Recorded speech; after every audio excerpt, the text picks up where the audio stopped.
Yeah.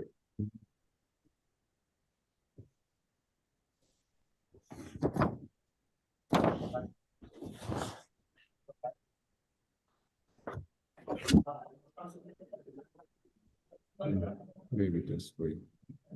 I don't know. How do you like it? How do you prefer it? Picture in picture or side by side? Yeah. Looks good, man. Or this way? You decide how you want it.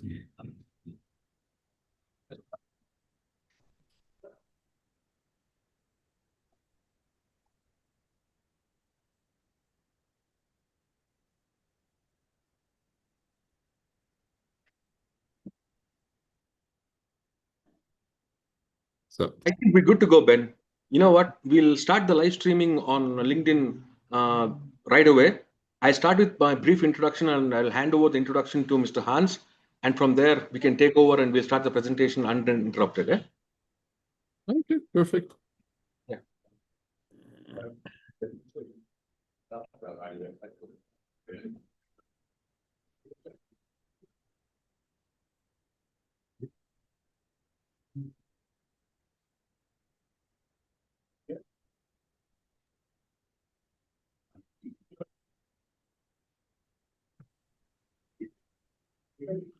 Hello, good afternoon, good evening, everyone, and welcome to our webinar series, Experts Speak in association with IABSC, the International Association for Business Analytics Certification.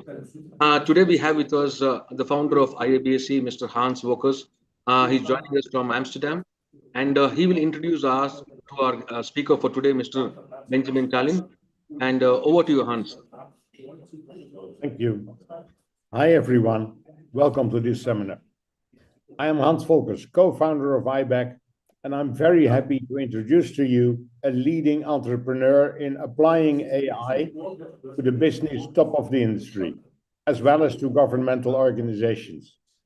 Ben Tallinn is the founder of More Than Digital, a pioneering data-driven strategic platform empowering millions with cutting-edge insights, driving global digital transformation and innovation. He's an advisor to many governments, ministries, and international institutions, shaping the future of economies and digital policies. Ben's ultimate value is to advise how AI can be applied to optimize the main processes of your organization in a better and more advanced way. Ladies and gentlemen, may I introduce to you Ben Tallinn. Please, Ben. Thank you so much. I mean, it's always so funny when you hear actually all the stuff that I'm doing. But thank you so much, Hans, for the introduction. Yeah, it has been a long journey, and I'm bothering a lot of people. So I'm the ghost that haunts governments, and that is actually like getting into all this data and AI. But yeah, that's why I'm really happy that we are today here. Also with IABIC to discuss this. It's actually a very interesting topic, and I guess also the topic of our time. How can we use data and AI next to all this hype and all this uncertainty around it? I guess this is also one of the biggest questions that we need to address at the moment, because there's a lot of marketing, there's a lot of driver from Silicon Valley. I'm also often in Silicon Valley now. And yeah, it is a big topic with a lot of different things. And I want to bring here a little bit kind of like the business side into it, because I know that we are surrounded by a lot of business analytics, business engineers, but also especially data engineers, I guess. Let me go a little bit to the background also, because I'm coming from a world that is literally about change management and digital transformation. So it was always about something needed to change, and this question about how to make strategies. That's why I made this kind of like in a different color. How to make strategies is a very, very important question. It becomes ever more challenging to make a good strategy for a company. And I guess the change of the time is really this data and AI part, where we have more tools to crunch better data, to have more decision bases. But it also leads to a dynamic where there is so much more challenge in how we define strategies and how fast we need to make strategies. Back then, you could do a strategy and you make it for 5 years. Suddenly, you need to do it for 1-2 years and you don't know what's happening. So the pressure is also increasing for the C-level and for management level. That's why it's also becoming more and more critical to have this data-driven and this insights-driven approach. So yeah, let me quickly jump in with the forwards. So with something like what most people don't really understand. What if I told you that actually data-driven strategies are simple? And what I mean by that is actually we overcomplicate things. And of course, I mean, there are a lot of people out there making shit ton of money, sorry for language here, but they're making so much money for actually fooling you to think that data-driven strategies are difficult and they're actually challenging, etc. But I figured out that actually most of the time it's really simple to do. And if I told you that, would you do it? And that's a very big question that actually boils down to a lot of companies. Why then don't do it? It's simple. They have data sometimes, often they not have data, but theoretically, it is simple to have data-driven strategies. And it is simple for companies to actually use data to make better strategies and to make better strategic or operational decisions on it. But the reality is are we talking now about data-driven strategies or insights-driven strategies? And I guess there is a big differentiator. And maybe also maybe a question to the audience here. What is for you the difference, or do you see the difference data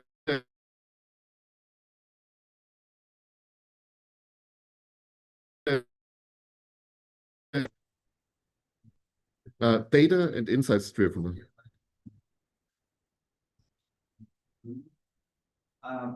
Yes.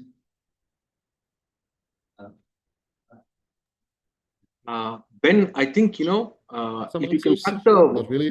video down. Because I would Even really Hans, love, I we think, have so many interesting people here. I think we are cutting the bandwidth. If you can cut the video feed, there's a problem with the audio. There is problem with my audio? I don't know. Yeah. Hans, you can also switch off your video. Yeah.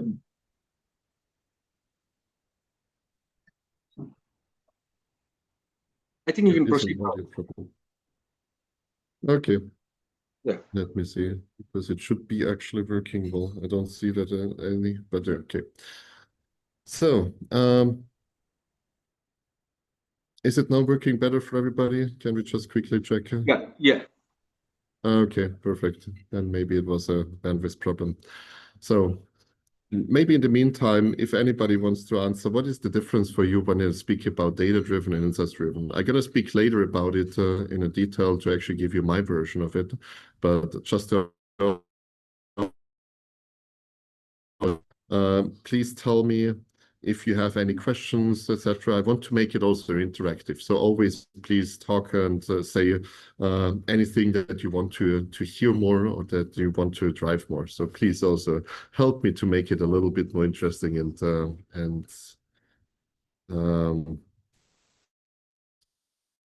let's get to a point that we are discussing dashboards. And honestly, that's something that I hate. I don't think anybody here has ever made strategic decision based on some of the dashboards. And that is a very bold statement, and I see it more often in companies that we see so many challenges that we are so obsessed sometimes with data. And you might think, like, what is he talking? Because he said data-driven strategies are simple, but at the same time, it's bad to be obsessed with data. So hear me out. The difference is that we become obsessed with data because it is the audio is not working. Are we having problems with the audio? Yeah, I think we're squeezing the bandwidth a little. Hans, can you actually switch off your camera as well? Okay, I think now we're good. Okay. Let's hope it works. Okay, the audio is on and off. It's happening. Thanks for the input. I hope it's working. So yeah, the problem is some companies then overdo it. So that's why these dashboards can be useful, but they can be also deceptive. Because the base underlying problem is for most companies, we don't have all the insights that we need in a dashboard. And just because you're more granular with data, it doesn't mean the picture becomes more perfect. Because what we figured out, and it took actually quite some time for us to actually figure that out, is that 95% of the company is usually not measurable in the classical way. If we're just looking at financial numbers and we just do more detailed financial numbers, it's still the same 5% that we're looking at in a company. Just by increasing the granularity of the 5%, it's not increasing the full picture. So this 95% is usually what is hidden. That's why I say the business world is also changing drastically. So the business world is changing in a way that we need to actually emphasize that there is more data available, which is useless, but not enough data that is useful. So when we are really speaking about what is changing, companies are making so many wrong decisions, and that is actually killing them. So companies making these wrong decisions is actually they're investing into wrong topics. They don't know where to invest in first. So that's why they're misaligned. They fail in actually most of the initiatives. Like 87% of the company projects are failing. Or especially people have high expectations. And I guess when I say high expectations, just think about the AI hype. Everybody is expecting that AI will solve every problem and it's automatically doing all this stuff. It's automatically optimizing it. It's automatically doing all the management work. If you don't have clean data, it will just clean up the data. So everything is perfect after AI. But the reality is it is nothing like that. And one of the critical things that we're also discussing here is that some of these decisions are literally killing companies. And this is actually a very critical one, because a lot of the information that is available at the moment is not really helping companies at a large scale. And one of the key critical topics here is if you invest consistently into wrong topics, let's assume your organization has capacity for 5 projects per year.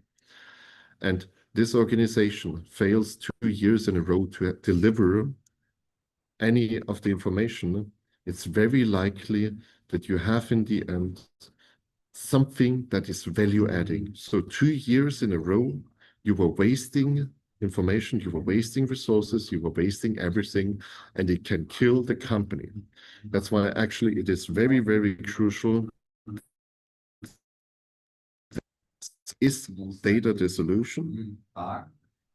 Not really, because maybe the solution might be hidden somewhere else. Is consulting the solution? Because that's where most companies are actually then going over and saying kind of like, what do we do? If data cannot help us, what do we do? Of course, consulting is the next step into doing something. Then the next part is, what is the solution? If data and consulting is not the solution, so what can be really the solution? And that is why there is so much desperation at the moment. And I can tell you because I'm advising over 23 different governments around the world. So I'm seeing a lot of the economic development programs. I see a lot of programs happening around the world on digital transformation, how to support SMEs or mid-sized companies or large-scale industry transformations. The desperation is actually increasing. And that has to do that what I said in the beginning, the speed is so fast, it's so hard to make actually good decisions that it becomes almost impossible for companies to react them.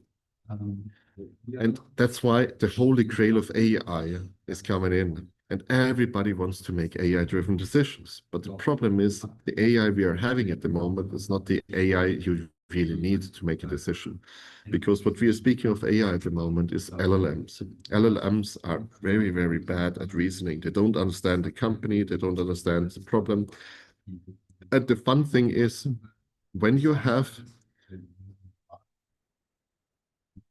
Okay, I tried to speak slower. Thank you for the input. The problem is when you have the information that is actually feeding an LLM to give you the right answer, you already have the answer. Because one of the biggest problems in companies is defining the problem they have, understanding.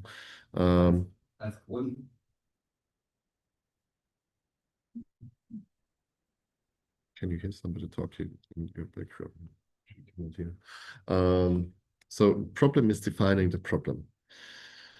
Because most companies don't know where to start. Most companies don't know how to start actually with defining their problem in a proper way that you can actually make a big difference.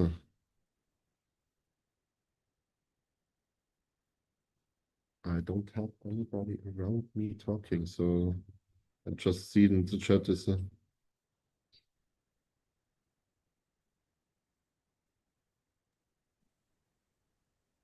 Yeah. okay. Yeah, I'm sorry, I don't know, but yeah, I was just reading the chat. So that's why I say AI is not the answer, because usually in order to use AI, which is actually a stochastic machine giving you answers, you would need to be very precise and actually understand the status of your company.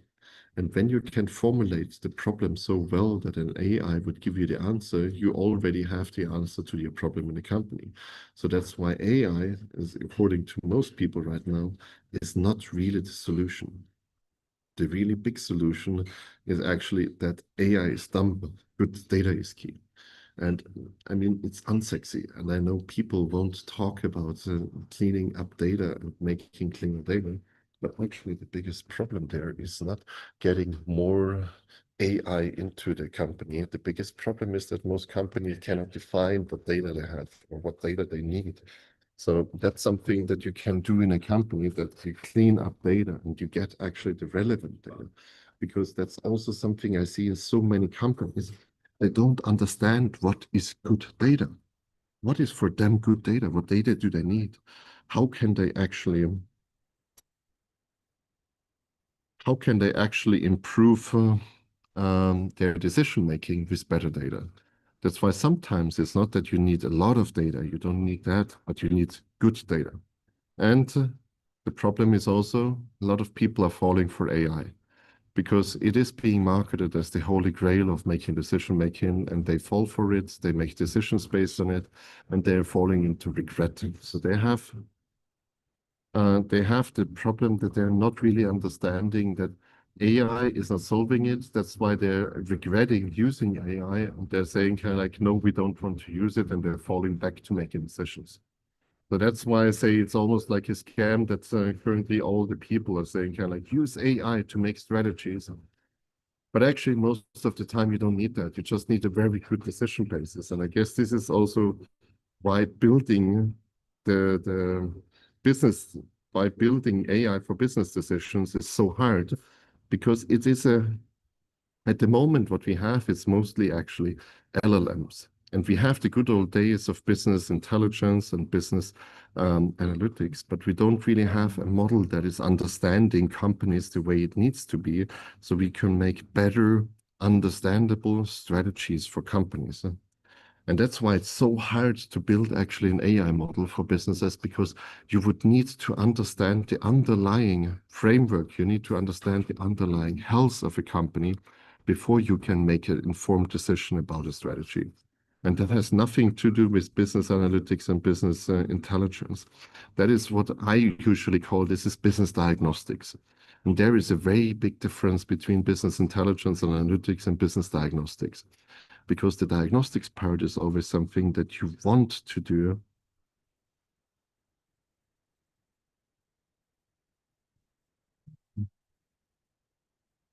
That they want to do some interesting decisions. I'm just reading also your comments, just that you also know when you're writing something, I quickly pause and I also try to go to your questions.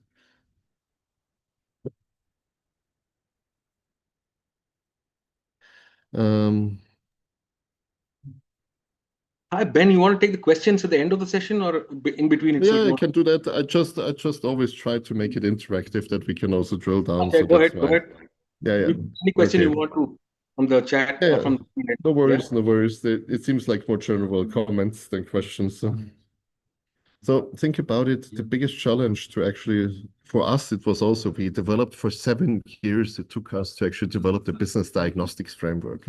And it was not the challenge actually to build the AI behind it or to build the mathematical frameworks behind it, but it's all about meaning. It's all about defining a meaning in a system. It's all about finding actually this meaningful spots in a company that you want to measure, that you want to actually understand. So that's why I say data-driven management is very simple, because per se, if you ask the right questions to the right people and you get the right input, you have very good data to make a decision. And that is how we make decisions always, right? We ask about what is the problem, define the problem, and when you understand the problem well, you can find a solution. That is how you build strategies. But that's why data can be also misleading. Just think about if somebody gives you data for something that doesn't really matter, but he gives you data for 1,000 data points that don't matter. It seems important because there are 1,000 data points, but it is not important because the 1,000 data points are not something that you want to discuss. And that's what I told at the beginning also. There's 95% in a company that is usually hidden, which is not in business intelligence and which is not in business analytics systems. So there is always a big problem that you have wrong information at the wrong points. And I know I'm speaking here also with a lot of data analysts. Yeah, somebody is even asking for that.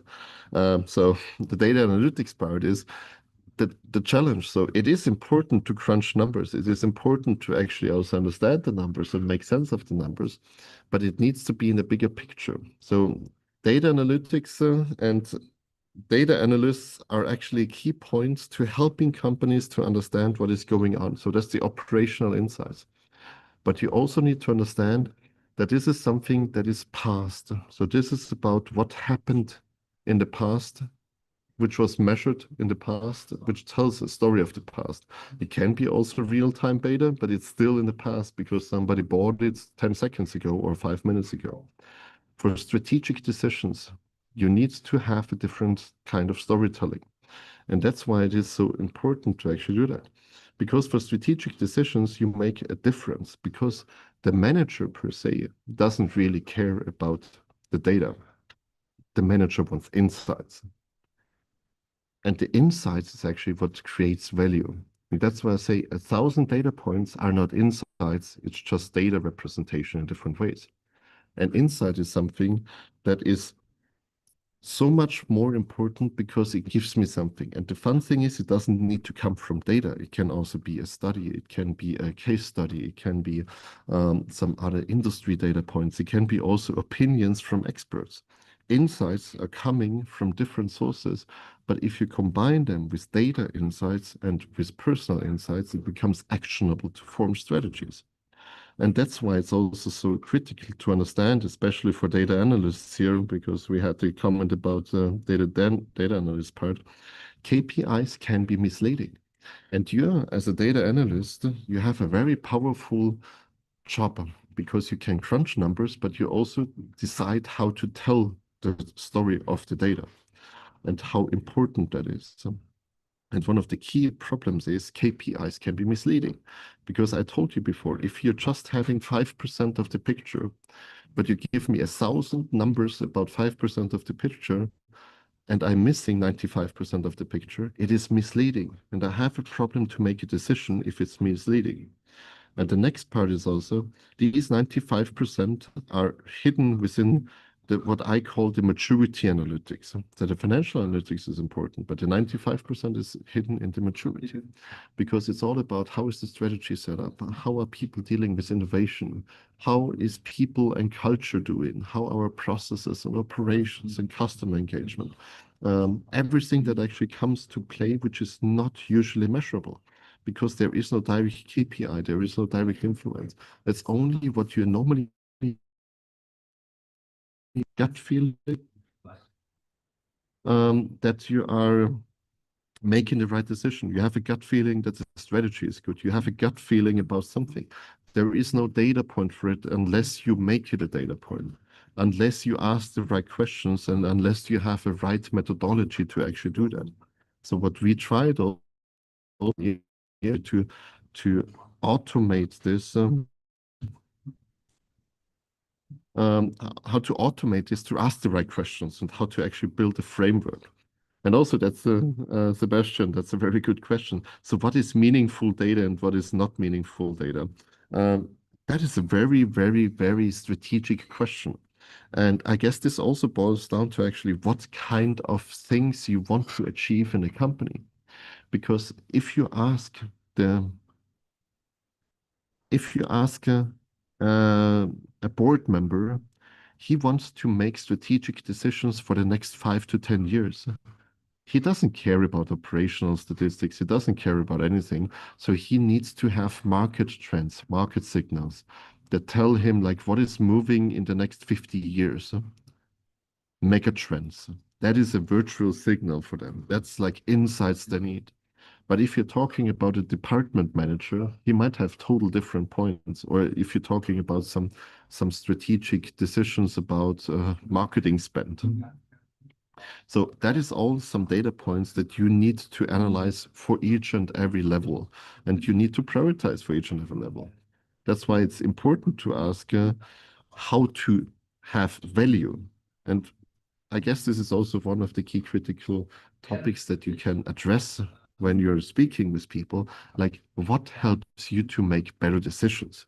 And the strategy is usually built around things that are different across each and every department. Because that's why I say it's also so critical that you understand what is happening in departments, and you usually don't have the same KPIs in the department. So how do you actually make sure that you have the same decision basis in a department, even though you get different numbers? That's why I'm coming back maybe to this. You need to also make sure that you have this maturity in place to make better decisions on each and every level, because you need to have this maturity standpoint as a central locator. Because if we're speaking about company strategies, if you don't speak the same language about forming a strategy, if you don't speak the same language of how we define success, how we define maturity in the company, it will be very hard to actually dive into this 95% that are normally not visible. Because you need to have the common denominator of, are we talking about the same maturity when we talk about processes across departments? Are we talking the same about the maturity across company sizes? Because you might also find yourself that there are so many different company sizes, and they have different needs. They have different benchmarks, what they need. They have different allocations of information for strategic decisions. And that's why, sorry for jumping back and forth here, but that's why it's so important that you get this full picture right. And as I said, for us, it was like 1,300 data points we found that we can actually measure as the underlying health in a company. And okay, so I don't know what the problem with the audio is, because it should be working. Is it not working for I think the audio is a problem with the I mean, I say with the attendee. We are all fine here. Maybe there'll be okay. band issues with the people who are joining in, right? But this looks fine from your side. You can proceed. Okay. Yeah, I'm just seeing that a lot of people are saying with the audio, but hope it works. But then if it works and for you, then perfect. So yeah, for 95% of this invisible stuff, you need to define the underlying framework. And that's why I said we just identified 1,300 dimensions that actually matter if you run a company. And that is not the full list. Actually, at one point, we identified 3,700 and we needed to break it down. And that's also a process of standardizing. What do you see as a strategic decision basis for people? And what really makes sense for you to do? Because the company is an organism. And if you're speaking about data-driven decision, it's also about an organism that is reacting to information and that is reacting to a lot of the different decisions made within the company. And if you have different decision bases on each and every level or in each and every department, then it becomes very, very structurally impossible to make good decisions on department strategies, on division strategies, or on even whole company strategies. And if you have different company sizes, it then also becomes almost imaginable complex. And then we come actually to the industry specifics, because first we also talked about, and somebody was actually asking that, what is it with data analysts? So different industries have different challenges. If you're manufacturing, you will have way more data that is coming from the factory, from factory lines, from different machines, etc. So you have different possibilities to actually optimize something. But the fun thing is actually the underlying business diagnostics is not different, because maybe this company is just more reliant on the operational part. Maybe they're just more reliant on all the processes that run it, and you have more data points to optimize it. But still, if you think of this underlying framework here, you still have operations and processes if you're a manufacturing company, but you just have way more depth to that. And also there is a good question here. What is considered good data in terms of business insights?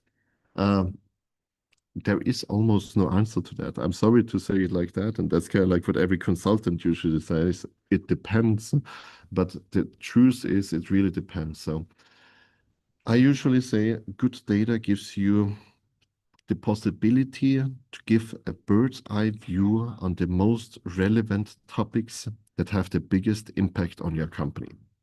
And just saying kind of like, hey, we say we have the investments here and we have the sales numbers here, that doesn't really fit, because you have this revenues, we have strategic investments, you have the costs, and you have personal numbers, etc. But that is just part of the story. The key challenge is what really drives the business. For example, if the company is very much reliant on processes, then this might drive the business on the daily operations side, but it's not sufficient.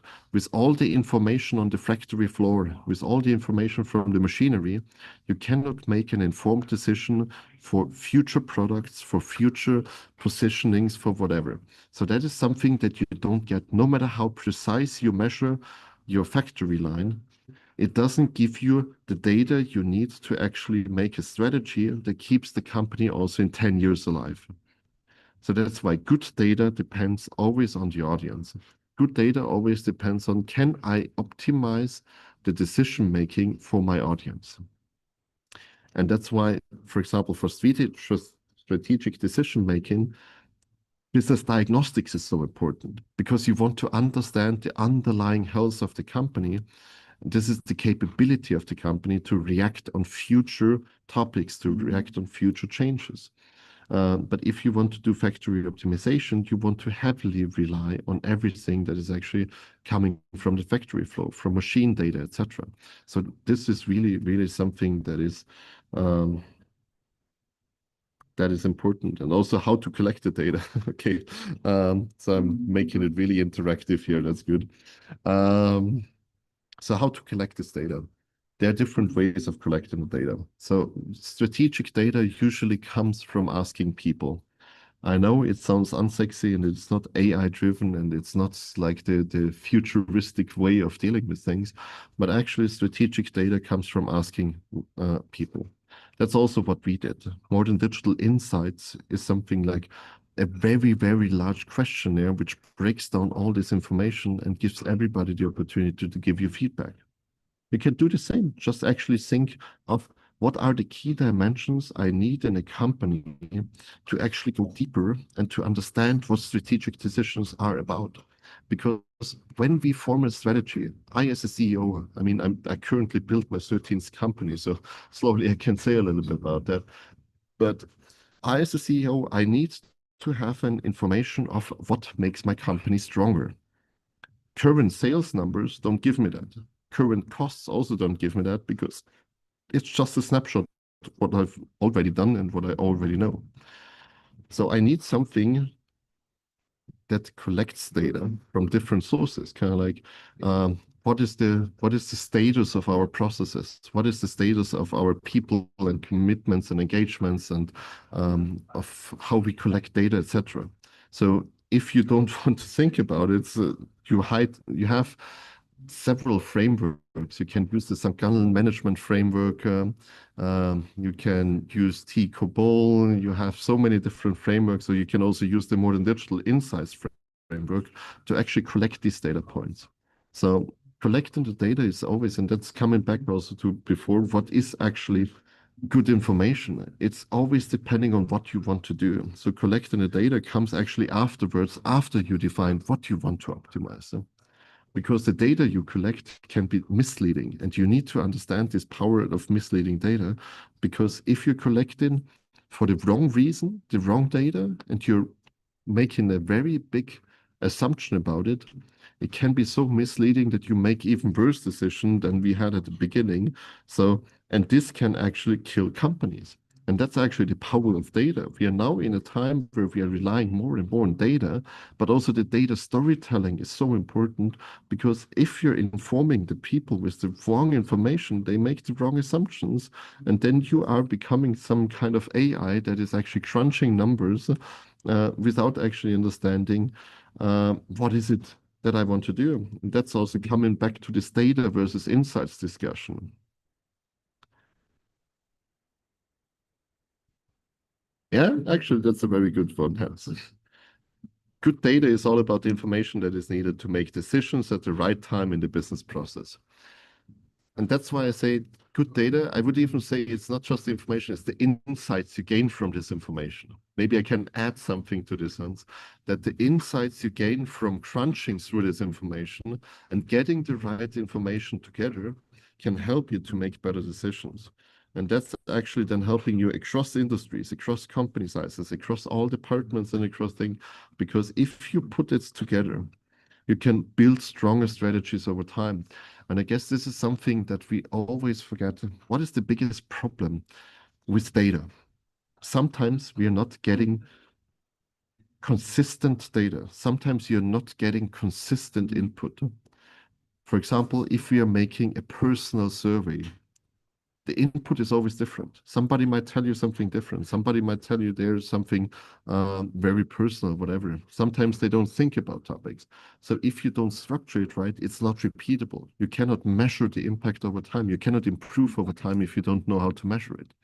That's why also when you want to understand this business diagnostics part and you want to go further into actually strategic diagnostics and strategic readiness, you need to understand also there needs to be a very good consistency for strategic decision making. Because if I made a strategy last year, I need to understand what is happening over time and how to actually improve the company. Because I, as a CEO, can only work if I can make better strategies over time. And that means I need to have a lot of information that I need to gather that comes in all the time from different sources, but at the same quality, the same denominator, at the same pace, etc. And that is actually also, I mean, I took this out from our slides, but I think it's a very powerful one, because this is actually how normally strategic decision making is evolving. So this is now how to use our platform, but you can reuse the same methodology if you want to say it like that.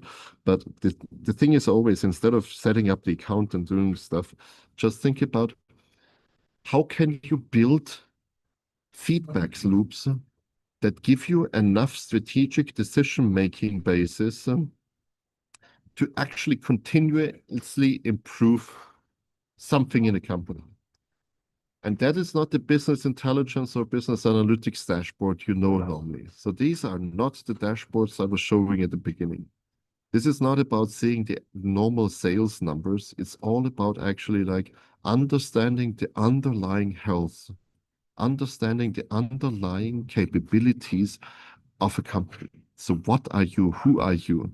What makes you different? What is your strategy? How do you deal with your company? How do you deal with your culture? How can we evolve that? And you don't find these. Okay, analyzing the data, that will be a very, very deep topic. So maybe we can take it at the end. So that's why I say understand what is the underlying health. So if you want to make strategies based on data, and if you want to inform somebody to actually build strategies based on data, you need to understand that most data you easily get in a company is actually mostly useless. What you want to do is build these feedback loops that you can say like everything that is happening here. I don't know, can you see my cursor or not? But everything that is happening in me in this first strategic assessment cycle, that you actually get an underlying message ready. Formulate with leadership teams or use some of the public frameworks or use modern digital insights here, but formulate something that you define kind of like what are strategic underlying benchmarks that we want to do over time.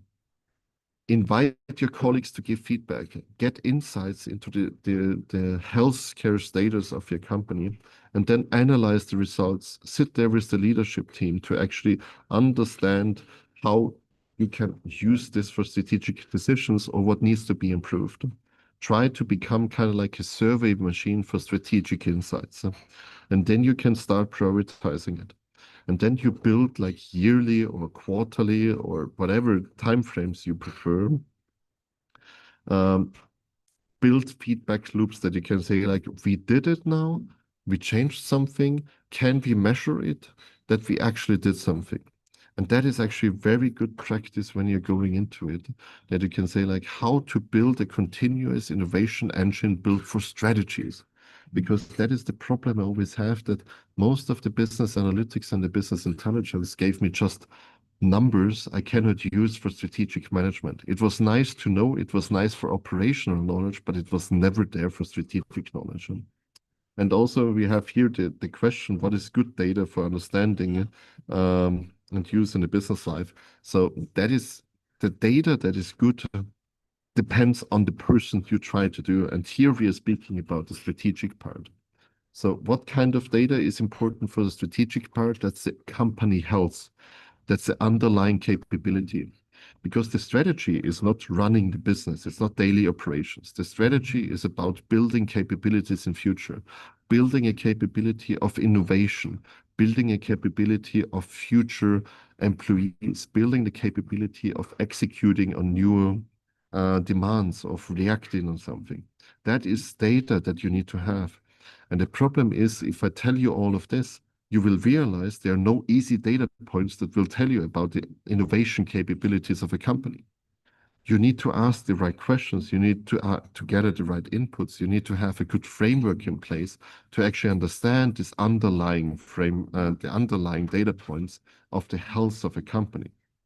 And that's what makes it so difficult to actually build this AI for business decisions, because this is something the AI doesn't understand until it's defined.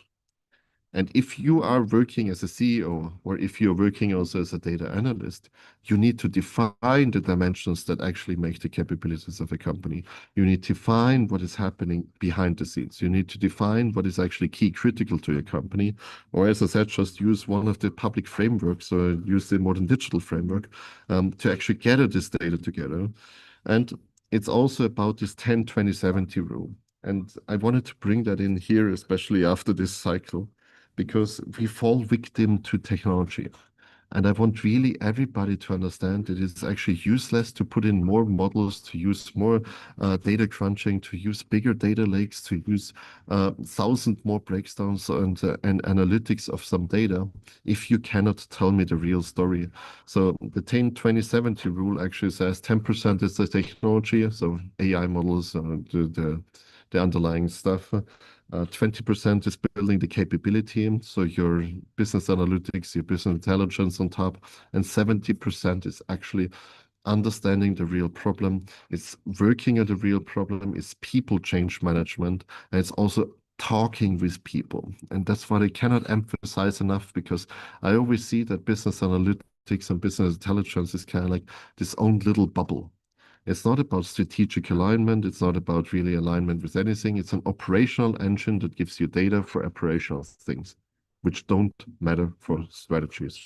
That's why you need to understand 70% of the work you're doing should be around talking to the right stakeholders, understanding how strategies are formed, understanding how to actually tackle it, and then you can build models. Of course, you can use systems for that, but the underlying challenge here is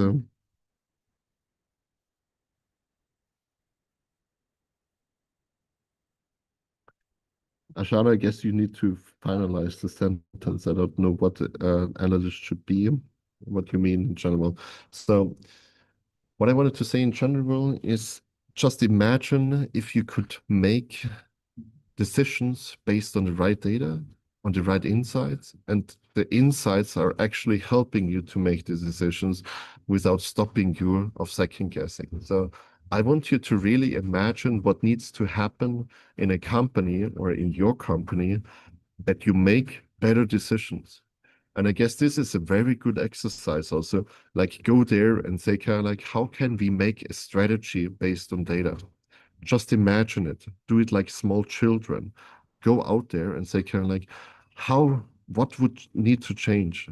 What information we would need to have in order to make actually really good strategic decisions based on data and not just our gut feeling or some external consultants or just copying what everybody else is doing, but really what makes our strategy different from everybody else, and what data can we use, what questions can we ask, what kind of challenges can we tackle, that we are becoming better than everybody else, but just getting the right insights and not just some useless data. And I guess this is something where I then open, I don't know what's sliding. Oh, wow, that's actually on point. So that was really on point. So we can really go to the questions now, and more than happy to answer more questions to deep dive on some of the stuff I was telling you. But I hope you understand now a little bit better, kind of like the CEO perspective and also the strategic decision-making perspective and how it differentiates from the classical business analytics and business intelligence style. And that's why we say it's about business diagnostics. And I really hope it helped you to understand what business diagnostics is different and why there is such a big discrepancy for leadership to actually use data for strategies or not. But yeah, I give the floor to all the questions now. So hit me hard. I'm happy to answer all of them. I don't think we'll have enough time, Ben, to take all the questions, but I'll let you take the most important ones, which you feel like is more relevant to the topic. You can pick your questions and try to answer them, and we'll end the session by I have my own question for you, but then you take your questions which you feel is right. You can ask your first question, I guess. No, I mean, I say, what do you think Okay. about this whole doom and gloom scenario which has been painted by, Anthropic Cloud and, ChatGPT 5.3, and, people are getting very alarmist, or some people are trying to be totally oblivious to it and just to become like, totally blind to it. Where's the truth actually, like, somewhere in between? At the moment, yes, it's never as hot as it's never eaten as hot as it's got cooked, right?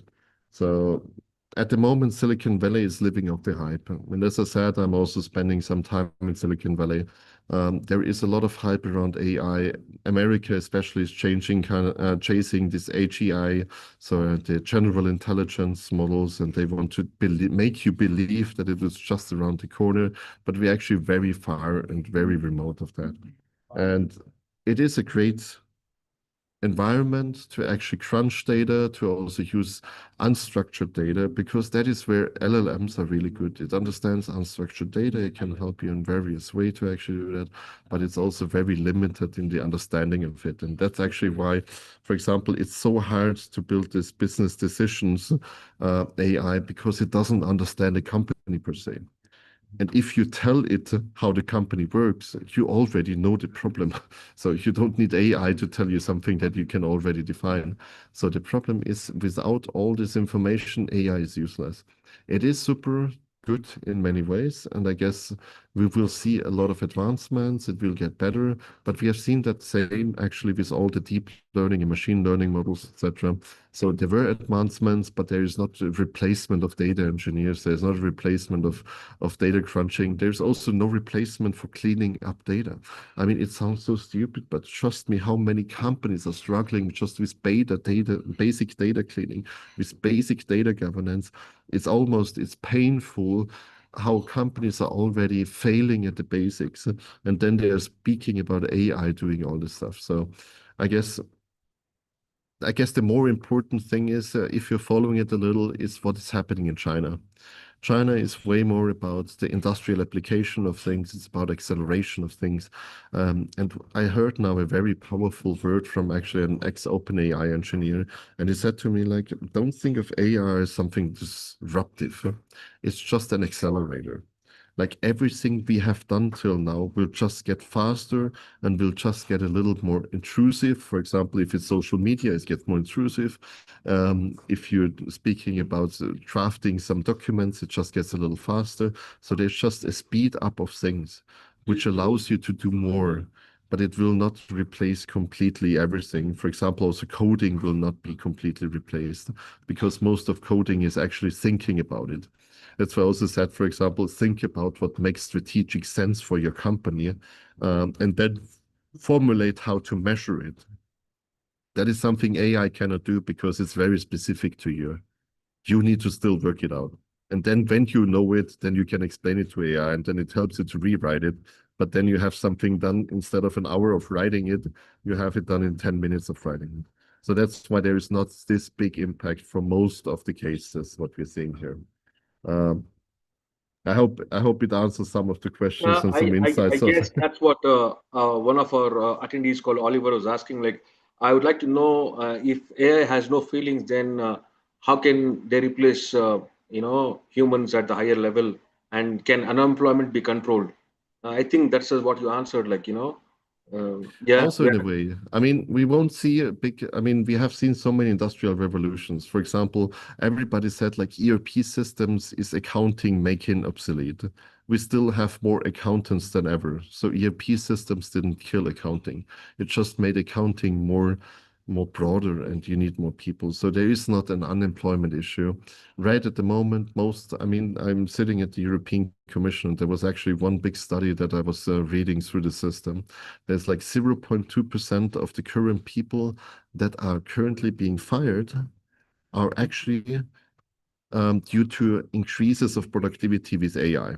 So most of the people that got fired is just actually a scapegoat of, hey, we need to fire people. We need to tell our shareholders that we are doing something that is super innovative, but you cannot see in any single statistics that AI currently has a significant or measurable impact on the productivity in the market. And that is actually like, we won't see a big displacement of jobs. We won't see a big displacement of people in the job market. So that will not happen anytime soon. I guess this is a little deeper answer to this question also. yeah, but it's very relevant. It's very relevant because I mean, I say people are like seem to like they're worried about like what, but I feel there's a fundamental shift here in terms of like the previous chances of what we saw in an industrial revolution to where we stand here right now. But then I hope we can cope well with this shift. Yeah, Yeah. yeah. I mean, we will be coping well. That's why I said, for example, we don't have less accountants due to ERP systems. We don't have less consultants due to LLMs. So there's just a shift in sentiment, and there will be always in every industrial transition, in every technological revolution, in every technological shift, you will always have few people that are handing behind and few people that are actually proceeding better. And in most cases, we will just create different jobs and different meanings. So there has never been a problem where people say like, oh, we don't need to go to the farms, and that's why we are all unemployed. Because like 200 or 300 years ago, 70% of people were employed in farming and in agriculture. Now it's 1.2% people of the world. We still have jobs, and we still can feed everybody. So there's always a displacement. I guess it's all about how to use it. It's a tool. It's a powerful tool for writing. It's a powerful tool for unstructured data, but it's not a magic bullet. It cannot understand anything. As we also heard, it doesn't have feelings, so it's very bad with people. It is also very easy to fool. It hallucinates. So the technology, if the underlying technology of how LLMs are built is not changing fundamentally with completely new paradigms, we are actually seeing now the plateau. That's why you just see all the big models are actually plateauing at the moment. They get like 2% better and 5% better. We're not seeing like 100% better model. Like each and every iteration is just like few percent better than the previous one. So there is not a lot of things coming, and that's also what you see in the market. So not a lot to worry about. That's why it's better to have a right storytelling in place and to think about strategic decision making. Yeah, Ben, when I say, if at all, if there was any time before where we needed regulations, before we unleash this beast, I think Europe will take the baton to make sure they'll crack the whip on these guys, to make sure, like, that, like, they're regulated well, because, yeah, hopefully, Yeah. like, obviously, yeah, I'm hoping that's the case.